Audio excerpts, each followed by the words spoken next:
स्वागत है आप सभी का हमारे YouTube चैनल MSCC में। पिछली क्लास में हमने जो है विद्युत द्विध्रुव के कारण किसी बिंदु पर विद्युत क्षेत्र की तीव्रता के लिए जो है हम पहला ज्ञात किए थे अक्षीय स्थिति पर विद्युत क्षेत्र की तीव्रता। आप लोगों को पता होगा कि विद्युत क्षेत्र की तीव्रता तीन तरीके से या तीन जगहों पर ज्ञात किया जाता है। तो हमने पहला वाला ज्ञात कर लिया और आज जो है हम दूसरा नंबर का लेकर आए हैं जिसका नाम है निरक्षीय स्थिति में विद्युत क्षेत्र की तीव्रता। इसी को बोलते हैं अनुदैर्घ्य स्थिति भी, अनुदैर्घ्य भी बोलते हैं, निरक्षीय भी बोलते हैं। तो दूसरा नंबर का हम ज्ञात करने वाले हैं निरक्षीय स्थिति में विद्युत क्षेत्र की तीव्रता। हमें पता है आप लोगों ने अगर पहला वीडियो देखा होगा तभी आपको दूसरा समझ में आएगा, इसलिए आप पहले नंबर का वीडियो जाके देखिए जिसमें हमने जो है अक्षीय स्थिति में विद्युत क्षेत्र की तीव्रता बहुत आसानी से बताया है। तो चलिए बिना देरी किए हम जो है दूसरे नंबर का जो है निरक्षीय स्थिति में विद्युत क्षेत्र की तीव्रता ज्ञात करते हैं। चलिए तो देखिए ये जो हम तीव्रता ज्ञात करेंगे ये द्विध्रुव के कारण ज्ञात होता है। जब तक हम दो ध्रुव नहीं मानेंगे तब तक हम विद्युत क्षेत्र की तीव्रता ज्ञात नहीं कर सकते। तो मान लेते हैं हमारे पास दो ध्रुव है, एक ध्रुव ये है और दूसरा ध्रुव ये है। इसका नाम दे देते हैं A और इसका नाम है हमारा B, ठीक है। उसके बाद इसको हम चार्ज दे देते हैं +Q और इसको हम चार्ज दे दिए -Q। देखिए बिंदु आवेश है, इसको हम बड़ा किए हैं, ठीक है। तो देखिए +Q चार्ज दिए, इसको हम -Q चार्ज दिए और इसको जब हम यहां से मिला देते हैं तो देखिए यहां से यहां तक मिलाने पर यहां से यहां तक का दूरी हम मान लेते हैं वो है 2a। यहां से A से लेके B तक की दूरी को हम मान लिए 2a। उसके बाद हम बीचों बीच एक बिंदु मान लेते हैं जिसको बोलते हैं O और ये कहलाता है उदासीन बिंदु। इस बिंदु को बोलते हैं उदासीन बिंदु। और इसी उदासीन बिंदु पर जब हम लंब डाल दें, क्या डाल देते हैं तो लंब, तो मान लीजिए ये हमारा इस पर है लंब, ये हम डाल दिए इस पर लंब और इसी बिंदु पर हम एक बिंदु कंसीडर कर लेते हैं, एक बिंदु कंसीडर कर लेते हैं जिसका नाम होगा, जिसका नाम हम रख देते हैं P। एक बिंदु माने जिसका नाम है P और इसी को मान लेते हैं जो एकांक धन आवेश है, जो क्या है एकांक धन आवेश। तो देखिए हम पहले क्या क्या माने हैं। हमारे पास दो बिंदु आवेश है A B, एक को हम प्लस चार्ज दिए, दूसरे को हम माइनस चार्ज दिए और A से लेकर B तक की दूरी क्या है 2a है। अगर A से लेके B तक दूरी 2a है तो आधा दूरी A होगा और आधा दूरी A होगा। उसके बाद O से यहाँ पर हम इस दूरी को भी मान लेते हैं क्या है R। तो O से R दूरी पर एक बिंदु स्थित है जिसका नाम क्या है P और P होता है एकांक धन आवेश जिसको परीक्षण आवेश भी कहते हैं। क्या कहते हैं? परीक्षण आवेश। चलिए अब क्या करते हैं, A के कारण P बिंदु पर विद्युत क्षेत्र की तीव्रता निकालेंगे। उसके बाद B के कारण जो है बिंदु P पर विद्युत क्षेत्र की तीव्रता ज्ञात करेंगे। चलिए अब हम इसको इससे जो है A से लेके B तक की हम क्या कर लेते हैं तीव्रता खींच लेते हैं। तो हम यहाँ से खींच लिए तीव्रता, ये A के कारण हो गया। तो A के द्वारा P पर विद्युत क्षेत्र की तीव्रता को हम बोल देते हैं E+Q। E हो गया विद्युत क्षेत्र की तीव्रता और +Q हो गया +Q के कारण। अब देखिए ये प्लस वाला है, इस प्लस वाले को प्रतिकर्षित करेगा, इसलिए हम तीर का निशान ऊपर की ओर दिए। प्रतिकर्षित करेगा मतलब धकेलेगा तो ऊपर गया। उसके बाद हम क्या करते हैं, B जो है नेगेटिव चार्ज है, तो माइनस वाला इस प्लस वाले को अपनी ओर क्या करेगा खींचेगा। तो इस P बिंदु को अपनी ओर क्या कर रहा है यहाँ खींच रहा है, ठीक है। तो देखिए प्लस वाला P को प्रतिकर्षित करेगा और माइनस वाला P को अपनी ओर आकर्षित करेगा। तो ये तीर का निशान इधर आएगा और इसको बोलेंगे तीव्रता जो होगा वो किसके होगा -Q के कारण, ठीक है। तो फिर से एक बार इस फिगर को समझिए। दो ध्रुव का बीच का दूरी 2a, उसके बीच में हम एक उदासीन बिंदु लिए O और उदासीन बिंदु से हम R दूरी पर एक बिंदु माने P जो है परीक्षण आवेश, जो क्या है परीक्षण आवेश। उसके बाद +Q के कारण बिंदु P पर विद्युत क्षेत्र की तीव्रता लिख लिए। उसके बाद -Q के कारण यानी B के कारण बिंदु P पर विद्युत क्षेत्र की तीव्रता हम लिख लिए। प्लस वाला प्रतिकर्षित करेगा इसलिए हम थोड़ा सा आगे की ओर फिगर बढ़ा दिए हैं और माइनस वाला इसको अपनी ओर आकर्षित करेगा तो इसको यहाँ तक फिगर बनाए। कोई दिक्कत? नहीं। अब देखिए दोनों सेम तरह का है, तो इसके बीच में जो बनने वाला कोण है, यहाँ जो कोण बनेगा इस कोण को हम मान लेते हैं थीटा। अगर ये कोण थीटा है तो दोनों तो समान ही है, तो ये कोण भी क्या हो जाएगा, थीटा हो जाएगा, होगा कि नहीं। उसके बाद अब देखिए यहाँ पर प्रतिकर्षित और यहाँ आकर्षित कर रहा है, तो यहाँ भी कोण बन रहा है, तो ये बाह्य कोण है। ये कैसा कोण है, बाह्य कोण। बाह्य कोण को हम क्या लिखेंगे, तो बाह्य कोण जो होता है वो दूरस्थ अंतः कोण के योग के बराबर होते हैं। दूर के जो अंदर के कोण होते हैं उन दोनों कोण के योग के क्या होंगे, बराबर होंगे। तो देखिए दूर में दो कोण माने हैं थीटा और थीटा, तो दोनों कोण का योग क्या हो जाएगा, थीटा प्लस थीटा, तो इसको बोलेंगे 2 थीटा। कोई दिक्कत, तो कोण और बाह्य कोण लिखे, बाह्य कोण लिखे जिसका नाम था 2 थीटा। अब इसी बिंदु पर यहीं से हमको इस तरफ जो है तीव्रता ज्ञात करना है। विद्युत क्षेत्र की तीव्रता हमको यहीं पर ज्ञात करना है। परिणामी तीव्रता जो E है यहाँ ज्ञात होगा। कोई दिक्कत, देखिए तो जब ये धकेल रहा है इसको अपनी ओर खींच रहा है तो तीव्रता इधर होगा। ये परिणामी तीव्रता E है, उसके साथ बना कोण क्या है, 2 थीटा है। यहाँ तक फिगर में कोई दिक्कत आप लोगों को नहीं होना चाहिए। अब चलते हैं गणना की ओर, गणना करते हैं। सिद्धांत भी लिखना होता है, सिद्धांत आप लोग लिख लीजिएगा। तो हम जो है गणना स्टार्ट करते हैं। गणना सिद्धांत लिखने के लिए कुछ नहीं करना है, लिखेंगे माना दो बिंदु आवेश है, दोनों आवेश के बीच का दूरी 2a है और उसके मध्य बिंदु यानी उदासीन बिंदु से r दूरी पर एक बिंदु P है जो परीक्षण आवेश है, उस पर प्लस Q के कारण विद्युत क्षेत्र की तीव्रता प्लस Q है और B के यानी माइनस Q के कारण उस पर विद्युत क्षेत्र की तीव्रता माइनस Q है और बिंदु P पर हमें विद्युत क्षेत्र की तीव्रता यानी E ज्ञात करना है। ये हमारा सिद्धांत है, ठीक है। अब गणना करते हैं, तो दोनों के कारण पहले हम विद्युत क्षेत्र की तीव्रता निकालेंगे। तो चलिए निकालते हैं पहले एक के कारण, तो प्लस Q के कारण विद्युत क्षेत्र की तीव्रता। तो प्लस Q के कारण विद्युत क्षेत्र की तीव्रता जब हम निकालेंगे तो उसको बोल देते हैं E प्लस Q। तो E प्लस Q हो जाएगा, तो E प्लस Q बराबर, अब विद्युत क्षेत्र की तीव्रता E का मान होता है 1/4πε0 इंटू Q बटे R स्क्वायर। ये फॉर्मूला होता है, अब देखिए यहाँ पर ये जो दूरी है R स्क्वायर, यहाँ पर तो हम दूरी R नहीं लेंगे, लेकिन यहाँ प्लस Q के कारण निकालने, तो यहाँ से लेके यहाँ तक दूरी को हम बोल देते हैं AP। क्या बोल देते हैं, AP, और दूरी का स्क्वायर होता है तो AP का क्या हो गया, स्क्वायर हो गया। अगर हम अब देखिए इसमें थोड़ा सा और कंडीशन अगर हम लगाते हैं, तो A से P तक अगर हम मान लीजिए इसको हम समकोण त्रिभुज दोनों को मान लेते हैं समकोण त्रिभुज, तो पाइथागोरस प्रमेय से फॉर्मूला होता है जो होता है कर्ण बराबर लंब स्क्वायर जोड़ आधार स्क्वायर। यही ना होता है, कर्ण बराबर रूट अंडर लंब स्क्वायर जोड़ आधार स्क्वायर। तो यहाँ पर ये कर्ण है, ये लंब है और ये क्या है, आधार है। तो हमारा कर्ण बराबर फॉर्मूला क्या हो जाएगा, रूट अंडर लंब स्क्वायर जोड़ आधार स्क्वायर। तो लंब क्या हो जाएगा, R का स्क्वायर और आधार हो जाएगा A प्लस A का स्क्वायर। कोई दिक्कत, जो हमारा दूरी क्या होगा AP, यही भी कर्ण है और यही AP है। अगर ये इतना है तो यहाँ का भी मान जो है वो सेम ही होगा, क्योंकि दोनों पाइथागोरस से ही बनेगा और दोनों सेम त्रिभुज है। तो देखिए हम यहाँ पर आगे अब लिखते हैं, तो E प्लस Q बराबर 1/4πε0 इंटू Q बटे AP का मान हो जाएगा R square plus root under A square.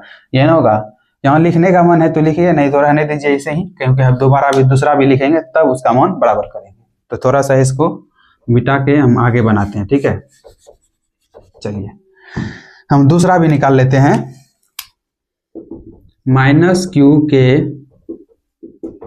कारण विद्युत क्षेत्र की तीव्रता हो जाएगा E माइनस Q। जिस तरह यहाँ प्लस के लिए प्लस था, माइनस के लिए माइनस लिख लेंगे, तो हो जाएगा E माइनस Q बराबर 1/4πε0 इंटू Q बटे माइनस Q ये है, तो माइनस Q की दूरी हो जाएगा BP। अब यहाँ पर अगर आप लोग चाहते हैं दूरी भी बता दें, दूरी बताने से और अच्छा होता है, दिशा बता दें तो दिशा बताने से और अच्छा होगा, आपको नंबर मिलेगा।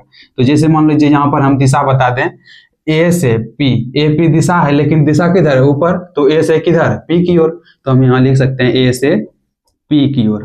अगर इसमें हमको दिशा बताना है तो क्या हो जाएगा, पी से बी की ओर, यही ना होगा, ए से पी की ओर और पी से बी की ओर, क्योंकि पी बी की ओर आ रहा है और यहाँ ए उसको पी को धकेल रहा है, इस तरह से हो जाएगा। चलिए जब दोनों हम निकाल लेते हैं तो आप लोग यहाँ पर देखिएगा, यहाँ पर जो प्लस क्यू में 1/4 पाई एप्सिलॉन नॉट और क्यू है वही यहाँ भी है, ये 1/4 पाई एप्सिलॉन नॉट क्यू, तो दोनों में दोनों कॉमन हो जाता है, तो बचा कौन, बचा इसमें एपी और इसमें बीपी, एपी और बीपी। अगर ये एपी है और ये बीपी है तो दोनों, ये दोनों भी हमको क्या लग रहा है, बराबर लग रहा है, तो इसलिए हम क्या करेंगे, यदि लिखते हैं, यदि एपी जो है वो किसके बराबर हो जाए, बीपी के बराबर हो जाए, यदि ये एपी किसके बराबर हो जाए, बीपी के बराबर हो जाए तो क्या होगा, चलिए हम इधर देखते हैं। यदि दो भुजा आपस में बराबर हो, यदि दो भुजा आपस में बराबर होता है, यदि दो भुजा आपस में बराबर होता है, मान लीजिए ये ए है ये बी है, दोनों भुजा आपस में बराबर होता है, तो परिणामी जो निकलता है, परिणामी जो आर है वो होता है 2a cos थीटा, ये फॉर्मूला होता है 2a cos थीटा। परिणामी जो फॉर्मूला होता है वो फॉर्मूला निकलेगा r बराबर 2a cos थीटा, परिणामी निकालने के लिए। उसी तरह जब ये दोनों आपस में बराबर है, ये तो परिणामी यही ना ई है, तो ई निकालने के लिए क्या करेंगे, फॉर्मूला लगाएंगे 2a cos थीटा। अब आपके मन में आए ए ही क्यों दिए, तो यहाँ बी भी दे सकते हैं, क्यों, क्योंकि दोनों भुजा आपस में क्या है, बराबर है, तो 2b cos थीटा भी लिख सकते हैं या 2a cos थीटा भी लिख सकते हैं जब इस तरह का कंडीशन आता है। इसको हम जो है सेपरेट लिख देते हैं ताकि आप लोग जो है आसानी से इसको समझ सकें। तो इसको हम यहाँ पर लिख देते हैं,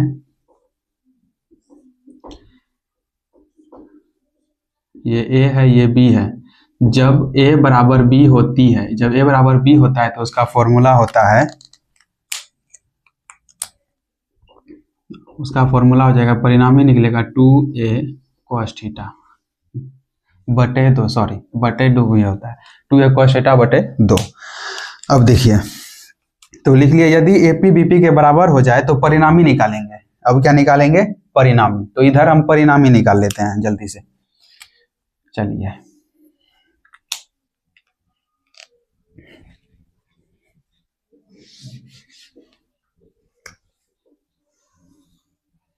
तो देखिए परिणामी जो निकालेंगे, क्या निकालेंगे, तो लिखते हैं परिणामी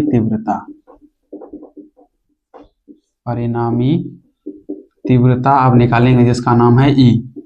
तो ई बराबर फॉर्मूला हो जाएगा, जब ये भी बराबर हो गया तो सब का सब बराबर हो गया, तो उसके लिए फॉर्मूला होता है 2a। अब देखिए a की जगह या तो प्लस क्यों लिखिए, अब यहाँ पर सॉरी एक चीज छूट गया, यहाँ पर आप लोग AP जब BP के बराबर है, AP जब BP के बराबर है तो E प्लस Q जो है वो भी बराबर हो जाएगा किसके, E माइनस Q के, ये याद रखना, ये थोड़ा सा इस जगह लिख देना, छूट गया था उसके लिए सॉरी। तो जब ये दोनों आपस में बराबर हो गया तो 2a, अब a की जगह या तो ये लिखिए या तो ये लिखिए, जैसे यहाँ फॉर्मूला है 2a cos थीटा बटे 2, तो a की जगह आप प्लस q के बारे में लिख सकते हैं या तो माइनस q के बारे में लिख सकते हैं, क्योंकि दोनों आपस में बराबर है तो किसी के बारे में लिख सकते हैं। तो चलिए हम लिख लेते हैं प्लस q, तो e प्लस q, उसके बाद है cos थीटा बटे 2, तो हो गया। अब आगे चलिए, तो e बराबर 2 है तो 2 हो गया, प्लस q का जो फॉर्मूला है उसको पुटअप कीजिए, 1/4 pi epsilon not into Q upon, थोड़ा सा इसको सही कर दें, क्यू अपॉन, अब देखिए AP स्क्वायर है, AP को हम दूरी नाप लिए, AP जो है वो कितना के बराबर है, root under R square plus A square है, तो हम लिख देंगे root under R square plus A square, यही ना है। अब देखिए AP का स्क्वायर है तो इसका हो जाएगा होल स्क्वायर, कोई दिक्कत। उसके बाद है इंटू cos थीटा, अब देखिए यहाँ थीटा cos थीटा, परिणामी निकाल रहे हैं तो परिणामी यहाँ का कौन 2 थीटा है, तो वहाँ थीटा फॉर्मूला में ना बोला, यहाँ पर 2 थीटा है तो थीटा की जगह हो जाएगा 2 थीटा बटे 2। यहाँ से जो है 2 और 2 कैंसिल आउट हो जाएगा, यहाँ से 2 और ये 2 कैंसिल आउट हो गया। कैंसिल आउट होने के बाद बचेगा क्या, देखिए, तो हम लिखेंगे E बराबर 2 इंटू 1/4πε0 इंटू क्यू अपॉन, अब देखिए स्क्वायर है यहाँ रूट है तो स्क्वायर खत्म हो जाएगा और रूट भी खत्म हो जाएगा, तो बचेगा क्यू, क्यू तो ऊपर में लिख दिए, बटे हो जाएगा R square plus A square पे पावर। अब देखिए पावर कुछ नहीं बचा तो हम अपने मन से यहाँ पर लगा देते हैं एक, पावर कुछ नहीं बचा तो हम एक लिख लिए। उसके बाद cos थीटा है, cos थीटा है, सिर्फ बचा cos थीटा। तो आप लोग cos थीटा बराबर फॉर्मूला जानते हैं क्या होता है? cos थीटा बराबर फॉर्मूला होता है आधार बटे कर्ण। cos थीटा बराबर फॉर्मूला क्या होता है? आधार बटे कर्ण। हम इधर लिख देते हैं cos थीटा बराबर फॉर्मूला हो जाएगा आधार बटे कर्ण। ये आप लोग जितना फॉर्मूला यूज होगा हम सारा का सारा फॉर्मूला लिखते जाएंगे ताकि आप लोगों को दिक्कत ना हो। तो cos थीटा बराबर आधार बटे कर्ण होता है। तो देखिए आधार ये है, कर्ण ये है, यही ना है। समकोण त्रिभुज देखेंगे तो ये हमारा बेस है और ये हमारा कर्ण है, तो a बटे हो जाएगा root under R square plus A square. तो cos थीटा की जगह हम क्या लिख दें? a बटे root under R square plus A square. आगे चलते हैं, आगे हो जाएगा e बराबर, अब देखिए 2 को उधर अंदर कर लीजिए और 2qa सब एक साथ ऊपर में है तो हम ऊपर लिख लेते हैं, बाकी जो नीचे है उसको नीचे लिखते हैं। तो हो जाएगा 1/4πε0 इंटू 2qa बटे R square plus A square पे पावर 1। अब गुणे में है, यहाँ हो जाएगा रूट अंडर। अब देखिए यहाँ पर थोड़ा सा एक बात आप लोगों को बता देते हैं, जब रूट को हम हटाते हैं तो पावर में 1/2 लिखते हैं, ये आप लोगों को पता होगा। जब रूट को हटाते हैं तो पावर में 1/2 लिखेंगे, इसलिए इसका रूट को जब हटा देंगे तो क्या लिख देंगे? पावर में 1/2। तो यहाँ पर हम लिख दिए पावर में 1/2। अब देखिए ये किसमें है? गुणा में, दोनों समान चिन्ह है। जब बेस समान होता है तो पावर क्या होते हैं? जुड़ता है। तो गुणा में पावर आप लोगों को पता है जुड़ता है, जोड़ होता है। तो क्या हो जाएगा? 1 जोड़ 1/2, लघुत्तम निकलेगा 2, 2 का 2 जोड़ 1 हो जाएगा 3/2।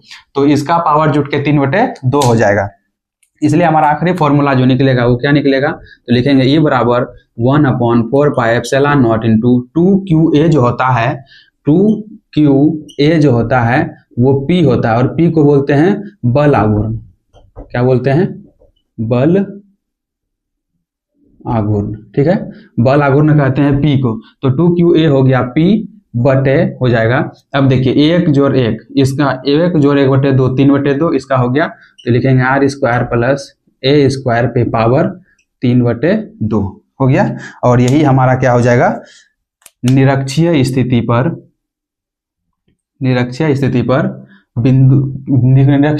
में विद्युत क्षेत्र की तीव्रता E बराबर 1/4πε0 इंटू P बटे R square plus A square पे पावर 3/2। अब यहाँ पर कंडीशन भी लगता है, हम लोगों ने उसमें कंडीशन नहीं पढ़ा था लेकिन इसमें बता देते हैं, आप लोग उसमें भी कर लीजिएगा। कंडीशन क्या होता है? कंडीशन देखिए लगाते हैं,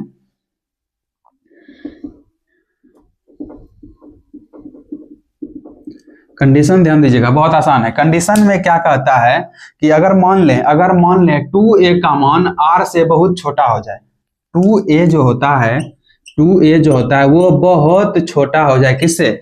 r से। जब 2a का मान बहुत छोटा हो जाएगा r से तो r का मान बढ़ जाएगा, 2a का मान कम हो जाएगा। तो यहाँ पर हम क्या मान लेंगे? a का मान 0 मान लेंगे। कंडीशन में मान लीजिए a का मान r से छोटा है तो a का मान 0 मान लेते हैं। क्या मान लेते हैं? 0। अगर 0 मान लेंगे तो यह भी a जो स्क्वायर है यहाँ पर भी क्या हो जाएगा? 0 हो जाएगा। होगा कि नहीं? a का मान 0 हो जाएगा तो क्या बचा? तो देखिए क्या बचता है, a बराबर 0 यहाँ लिख दिए, a का मान 0, तो E बराबर हो जाएगा 1/4πε0 इंटू P बटे, अब a का मान 0 हो जाएगा तो आर स्क्वायर पे पावर 3/2 हो जाएगा। अब पावर पे 2 है, ये 2 और ये 2 खत्म, तो बचा क्या? तो जो बचा उसको आखिरी बार यहाँ पर हम लिख देते हैं, आखिरी बार लिख देंगे, हो जाएगा E बराबर 1/4πε0 इंटू P बटे R पे पावर क्यूब, और ये हो जाएगा हमारा कंडीशन लगा के फॉर्मूला। कंडीशन लगा के निरक्षीय स्थिति में ये फॉर्मूला आता है और बिना कंडीशन लगाए ये फॉर्मूला आता है, ठीक है। तो मुझे आशा है कि आप लोग जो है इसको बहुत आसानी से समझ गए होंगे और इसी तरह से हम जो है तीसरे नंबर का, क्योंकि विद्युत क्षेत्र की तीव्रता 3 को निकालना पड़ता है, एक अक्षीय, दूसरा निरक्षीय, तीसरा कोई भी स्थिति। तो दूसरा पोजीशन पे हम लोग ने जो है पूरे अच्छे तरीके से फॉर्मूला के साथ इसको डिराइव कर लिया है। तो कैसा लगा क्लास आप लोगों को? अगर अच्छा लगा तो सब्सक्राइब कीजिए, लाइक कीजिए, कमेंट कीजिए और ऐसे ही वीडियो के लिए हमें कमेंट कीजिए। तब तक के लिए अब चलते हैं, तब तक के लिए थैंक यू, बाय।